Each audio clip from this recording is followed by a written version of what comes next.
taageerayaasha xisbiga mucaaradka ee wadani iyo gobolka sanaag ayaa saaka isugu soo baxay xarunta xisbiga mucaaradka ee wadani uu ku leeyahay magaalada Ceerigaabo waxaana isu soo baxan uu ka dambeeyay kadib markii gudoomiyaha xisbiga mucaaradka ee wadani uu maalinnimadii shalay ugu baaqay taageerayaasha gobolada Somaliland inay isugu soo baxaan xafiisyadooda isla markaasina halkaasi ay kula hadlaan mas'uuliyiinta xisbiga wadani u qaabilsan xafiisyada kala duwan ee gobolada ku yaala qaar ka mid ah mas'uuliyiinta iyo sidoo kale taageerayaasha xisbiga wadani oo warbaahinta kala hadlay barxadda xafiiska magaalada Ceerigaabo ayaa waxay xukuumadda ugu baaqeen inay sii dayso mas'uuliyiinta laga xidhxidhay xisbiga mucaaradka ee wadani saxafiyiinta iyo xubnaha kale iyagoona halkaasi ka sheegay inaanay joojin doonin isu soo baxoodan ilaa iyo inta ay ka helayaan cadaalad mudaharaadka maanta wuxuu yahay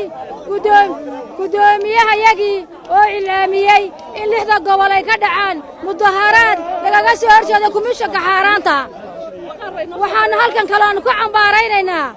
mas'uuliyiintii xisbiga wadani oo xaqdarrada lagu xidhay iyagoo aan kula jirin faldambiyeed gacanta kula jirin oo uu noo ogol yahay inaan mudaharaad salmiya aanu xarmaaya ku qabsanno aad iyo aad baan u cambaaraynaynaa waxaanu leenahay shuruud la'aan ha lagu soo daayo dalku wada tashi buu ku nool yahay wada tashiga la diido dhibaato ay imaanaysa nabadgelyo aynu iibinaa haddaynu Somaliland nahay nabadgelyada iyo gacanteena ka bixin waxaan aad iyo aad u taageeraynaa gudoomiyaha iyaga xisbiga wadani maxamed cabdulaahi ciro oo yiri hala soo baxo taageeradiisa ayaan maanta u soo baxnay haddaanu nahay gobolka sanaag kelmadaydu waxay ku socotaa golayaasha wakiilada iyo golayaasha guurtida horta anigu guurtida waxaan u aqaanay gole nabadeed oo marka cid islayso ay nabadgelyo u baxaan ayaan u aqaanay anigu laakiin guurti ka talisa dalka oo madaxweynaha xataa ka weyn uma aqoonin marka waxa leeyahay guurtidu ha ku soo noqoto xayndaabkeedii markii u horeysay loo sameeyay golaha wakiiladana waxaan leeyahay waxaan maleynayaa 20 sanadood ba ku sii socotaan waxa la yidhi gafanuhu markuu neefka ku dhago ka dhargo ka go'a idinku meela ka go'ayni kuraasida ka go'a baan idin leenahay yeelan kud ka qaadine ka go'a ka soo horjeedna nidaamka meesha ka tira kulmiye dad yoo wuxuu idin yiri oo idinka dhaadhiciyay oo idinka iibinaya wuxuu yidhi anaa mudiciya waa maxkamad meesha anaa mudiciyu yidhi anaana markhaatiisu ah anaana maxkamaddii ah oo ridaya judgmentka fiitoona waa leeyahay dadkii 3 meelood buu u kala baxay dulmi wade dulmi diide dulmi taageere innagu waxaynu nahay guddoomiyihii wacyigelinta xisbiga wadani cabdulaahi geelji wuxuu yidhi laga qaaday xisbiga wadani maxaynu leenahay waxaan leenahay amniga gudoomiyaha haddii saacada soo socda xukuumaddu qaadi weydo annagaa qaadayna annagaa mas'uuliyadiisa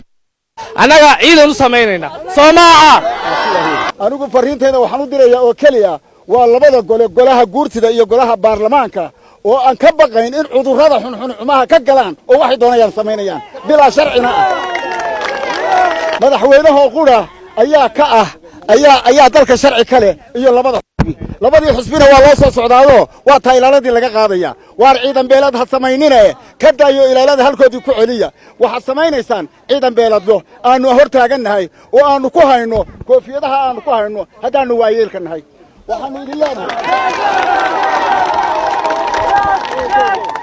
waxaanu idin leenahay fariintayada qaata labada gole qaata madaxweynuhu isagaa sharci ka ahoo dee mar haddii sharcigii ku soo ururay dee wax la taliya ma lehe isla suu doonu yeelaya mas'uuliyiinta xisbiga wadani maxay afayeenka xisbiga wadani iyo xoghayaha iyo dadka la xidhxidhay oo dhan mudaharaadka waanu wadaynaa intay ka gaadhayso abid mana joojinayno wixii ka xanaaqaya iyo wixii xanuunsanaya iyagay u taallaa sidaa ma isku garannay annagu taayirana shidi mayno cidda layn mayno cidda ku qayli mayno waxaa yeelay gudoomiyaha iyagana haddaan la faragelin xornimadiisa la siin way ka sii daraaraysaa anigu waxaana kulmiye maantana waa qiirooday waxaan ku qiiroodoo nabadgelyo ku doonayaa nin mas'uulii qabanqaabo dagaal ma galo waa ka xaaraan waddanka oo dhan buu u yahay madaxweyne hadduu dhinac wuxuu wadona isaga iyo cidlo unba isku hadhi waxa dalka qabsaday keligii talisna lama aqbalayo waxaan u sheegayaa muuse keligii talisnimo wadanku kuma jirayo Soomaaliland way tashanaysaa tala iskugu imanaysaa go'aankii gudoomiyahayaga uu qaatay raganimada ahayd uu yiri mudaharaadii dadkii aad madaxweynaha aad u ahayd aad ka soo wada horjeesatid oo digtoodnimo ku maamushid ku socon maayo ku fadhii maysid shicibku wuu kugu kacaya waxaan ku leeyahay guurtida waxaan leeyahay Cabdiraxmaan Axmed Ilsar Star TV Ceergaabo